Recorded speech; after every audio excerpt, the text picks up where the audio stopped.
बाबू, तुम ये पकोड़े मत खाना, मैंने इसमें भांग मिलाई हुई है। लेकिन मैं ये क्या सुन रहा हूँ, तू बाप बनने वाला है। किसी तरह इन दोनों औरतों को ये पकोड़े खिला के बेहोश कर दो। लेकिन तेरा उससे ताल्लुक क्या कि तू बाप बनने वाला। जब वो दोनों औरतें बेहोश हो जाए, गाना गा के मुझे बुला लेना, प्रीतम आन मिलो। आज मैं एक ऐसे दौर के एक्टर के बारे में बात करूंगी दोस्तों, जिन्होंने अपने अंदाज से फिल्मों में एक अलग ही रंग भर दिया। देवन वर्मा।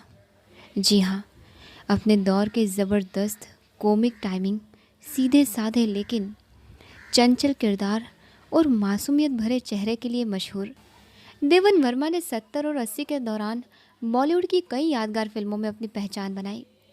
उनकी एक्टिंग में एक ऐसा नेचुरल फ्लो था कि लगता ही नहीं था कि वो कोई सीन परफॉर्म कर रहे हैं, बस अपनी ज़िंदगी जी रहे हैं। बासु चटर्जी, ऋषिकेश मुखर्जी और गुलजार जैसे बड़े डायरेक्टर्स के साथ काम करके उन्होंने हमें कॉमेडी का एक नया स्टैंडर्ड दिया। चाहे वो दोस्त का रोल हो या सीधा साधा पति या कोई उलझन भरे हालात में फंसा आम आदमी, देवन वर्मा हर किरदार को अपने खास चार्म के साथ निभा लेते थे। इनका जन्म पुणे महाराष्ट्र में गुजरा, जहां उनका जन्म 23 अक्टूबर साल 1937 को हुआ था। उनका परिवार एक शिक्षित और संस्कारी माहौल वाला था, इसलिए बचपन से ही उनकी परवरिश में तहजीब, पढ़ाई लिखाई और कला के प्रति रुचि पाई जाती थी। स्कूल के दिनों में ही उनकी हंसी मजाक करने की आदत, छोटी छोटी बातों को दिलचस्पी से कहने का अंदाज सबको बहुत पसंद आता था। कहते हैं दोस्तों कि वो अपने स्कूल और कॉलेज के नाटकों में हमेशा आगे रहते थे। कॉमिक सीन तभी से लोगों का दिल जीतने लगा था। बचपन के वो हल्के फुल्के मस्ती भरे पल ही आगे चलकर उनकी फिल्मों की कॉमेडी स्टाइल का बुनियादी रंग बन गए। हाँ, देवन वर्मा के बचपन के बारे में एक बात बहुत ही इंटरेस्टिंग है दोस्तों, कि उनका नेचर बचपन से ही बहुत ही फ्रेंडली और हल्का फुल्का था। वो अपने दोस्तों के बीच हमेशा हंसी मजाक करते रहते, लेकिन पढ़ाई लिखाई में भी अच्छे थे। उनकी स्कूल लाइफ पुणे में ही गुजरी और कॉलेज के दिनों में उन्होंने अपने अंदाज से सबका ध्यान खींचना शुरू कर दिया था। उनका परिवार चाहता था कि वो अच्छी पढ़ाई करके एक सीरियस करियर बनाए, लेकिन देवन वर्मा को बचपन से ही स्टेज का एक अलग लगाव था। वो अक्सर स्कूल के कल्चरल प्रोग्राम्स में नाटकों में भाग लेते। उनके मिमिक्री और डायलॉग डिलीवरी का टैलेंट तभी से ही चमकने लगा था। बचपन से ही दोस्तों के कहने पर ही उन्होंने एक्टिंग के रास्ते को सीरियसली लेना शुरू कर दिया। देवन वर्मा का फिल्मों में आना एक तरह से उनके शौक़, किस्मत और उनके अंदाज का मिला जुला नतीजा था दोस्तों। कॉलेज ख़त्म करने के बाद उन्होंने पुणे के फर्ग्यूसन कॉलेज से इंग्लिश लिटरेचर, पॉलिटिकल साइंस और इकोनॉमिक्स में पढ़ाई की। उस दौरान उनकी एक्टिंग और थिएटर में दिलचस्पी बढ़ती गई। वो स्टेज प्लेस और कॉलेज के नाटकों के पॉपुलर चेहरा बन चुके थे। उनके एक दोस्त ने उनके टैलेंट को पहचाना और उन्हें मुंबई जाने की सलाह दी। शुरू में देवन वर्मा का प्लान एक्टिंग का नहीं बल्कि स्क्रिप्ट राइटिंग या डायरेक्शन का था, क्योंकि उनके लिखने की कला भी काफ़ी अच्छी थी। लेकिन जब वो मुंबई के फिल्म सर्कल में घूमने लगे तो उनकी हंसमुख शक्ल, नेचुरल कॉमिक टाइमिंग और कॉन्फिडेंट डायलॉग डिलीवरी ने कुछ फिल्म मेकर्स का ध्यान खींच लिया। उनकी पहली ब्रेक मिली साल 1960 के दौरान B.R. चोपड़ा के बैनर के ज़रिए, जहां उन्होंने छोटे रोल से शुरुआत की।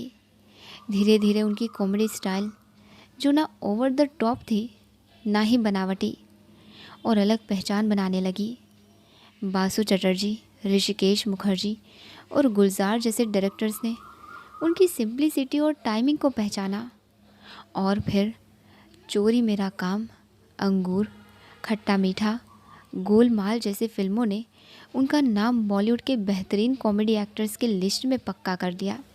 देवन वर्मा ने जब अपनी पहली बड़ी हिट फिल्मों का टेस्ट चख लिया तो उसके बाद 70 और 80 का पूरा दौर उनके लिए एक गोल्डन फेज बन गया।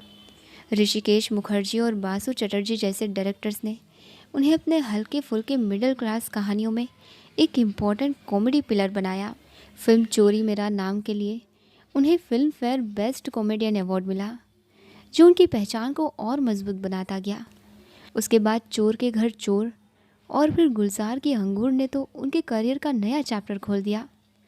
इस फिल्म के लिए भी उन्हें बेस्ट कॉमेडियन अवार्ड मिला और लोगों ने माना कि देवन वर्मा का कॉमेडी स्टाइल एकदम नेचुरल, क्लीन और क्लेजी है। इसके बाद दोस्तों वो गुलमाल, खट्टा मीठा, रंग बिरंगी, दिल, दिल तो पागल है जैसी फिल्मों में अपना चर्म बिखेरते रहे। उनका स्पेशलिटी था कि वो हीरो की कॉमेडी ओवर शैडो नहीं करते थे, बल्कि कहानी को और एंगेजिंग बना देते थे। 90 का दशक आते आते जब फिल्म इंडस्ट्री का फ्लेवर बदलने लगा तो उन्होंने अपना पेस स्लो किया, लेकिन फिर भी चुनिंदा फिल्मों और टीवी शोज़ में नज़र आते रहे। साथ ही उन्होंने कुछ फिल्मों का प्रोडक्शन और डायरेक्शन भी किया, जिसमें बड़ा कबूतर और नादान जैसे प्रोजेक्ट शामिल थे। देवन वर्मा का करियर दोस्तों हमेशा एक एग्जाम्पल रहा कि कैसे एक एक्टर अपनी सिंप्लिसिटी, टाइमिंग और क्लीन ह्यूमर के दम पर अपनी एक अलग लेजेसी बना सकता है। उन्होंने 90 के बाद फिल्मों में अपनी अपीयरेंसेस कम कर दी, क्योंकि उनका कहना था कि नए ज़माने की कॉमेडी का फ्लेवर उनकी पसंद से अलग हो गया था। क्लीन और सिचुएशन बेस्ड ह्यूमर के पक्ष में थे। फिर भी उन्होंने कुछ बड़ी फिल्मों में कैरेक्टर रोल्स किए, जैसे 1997 की दिल तो पागल है, जिसमें उनका हल्का फुल्का ह्यूमर सबको पसंद आया। इस दौरान वो अपनी पर्सनल लाइफ में भी सेटल्ड हो गए। उनकी शादी रूपा गांगुली से हुई, जो लेजेंडरी एक्टर अशोक कुमार की बेटी हैं, और उनकी फैमिली लाइफ हमेशा सिंपल और लो प्रोफाइल रही। फिल्मों के अलावा देवन वर्मा काफ़ी वक्त अपने पुणे वाले घर में बिताते, दोस्तों से मिलते और कभी कभी इंटरव्यूज़ में अपने पुराने दिनों की कहानियाँ शेयर करते। उनका एक ख़ास अंदाज़ था दोस्तों। जब वो अपने फिल्म करियर के बारे में बोलते तो हमेशा हंसी मजाक के साथ बताते, जैसे अपने सफ़र को भी एक कॉमेडी सीन बना दिया हो। 26 नवंबर 2014 पुणे में 77 साल की उम्र में उनकी डेथ हो गई। बॉलीवुड ने एक ऐसे एक्टर को खो दिया जो ना सिर्फ एक कॉमेडियन थे, बल्कि एक लेज़ी परफॉर्मर, एक सोच समझकर काम करने वाले कलाकार और एक इंसान जिनका ह्यूमर हमेशा रिस्पेक्ट के साथ याद किया जाएगा। इनकी पत्नी रूपा गांगुली, जो हिंदी सिनेमा के लेजेंड अशोक कुमार की बेटी हैं, ये शादी फिल्मी दुनिया के दो संस्कारी घरानों का एक सुंदर मिलन थी। रूपा अपने आप में एक कल्चर और ग्रेसफुल पर्सनालिटी रखती थी, और दोनों के बीच का रिश्ता हमेशा प्यार और समझदारी से भरा रहा। देवन वर्मा का नेचर बहुत ही हल्का फुल्का और मस्ती भरा था दोस्तों, लेकिन घर के मामले में वो काफ़ी रिस्पॉन्सिबल और फैमिली ओरिएंटेड थे। वो अपने सास ससुर, खासकर अशोक कुमार को बहुत रिस्पेक्ट देते थे। उनका कहना था कि अशोक कुमार सिर्फ एक बड़े एक्टर नहीं, बल्कि उनके लिए एक गुरु जैसे थे, जिनसे उन्होंने ज़िंदगी के बहुत सारे सबक सीखे। देवन वर्मा और रूपा के कोई बच्चे नहीं हैं, लेकिन उन्होंने हमेशा अपने भतीजे, भतीजियों और एक्सटेंड फैमिली के बच्चों के साथ बहुत वक्त बिताया। घर का माहौल हमेशा हंसी मजाक, शरारत और दोस्ती से भरा रहता था। पुणे उनका पसंदीदा शहर था दोस्तों, जहां वो अपनी फिल्मी काम के अलावा ज़्यादा समय बिताना पसंद करते थे।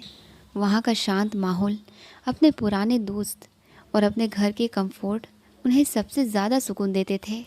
देवन वर्मा की मौत का कारण हार्ट अटैक था दोस्तों। 26 नवंबर को सुबह सुबह पुणे में उनकी तबीयत अचानक ख़राब हुई और उन्होंने अपने घर पर ही अंतिम सांस ली।